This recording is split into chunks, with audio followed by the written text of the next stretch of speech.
Hello everyone, my name is Vaishnavi Gaur. I am from 7th A. Today I am going to present a speech of my online learning experience. So let's start.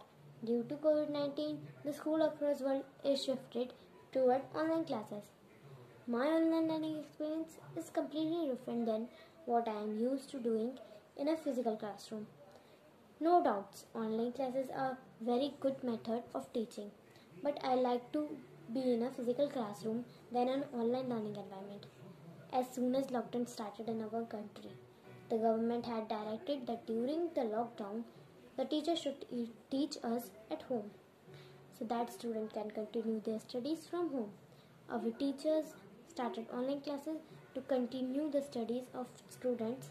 Each and every teachers are given her best to make our concept clear. I am trying to be a good distance learner. Sometimes my system is crashed and poor internet connectivity creates a mess in understanding the concepts. Teachers also put a lot of effort teaching their students.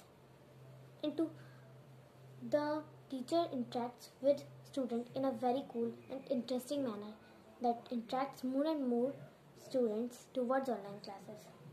So we have to thank our teachers for teaching us even in this pandemic.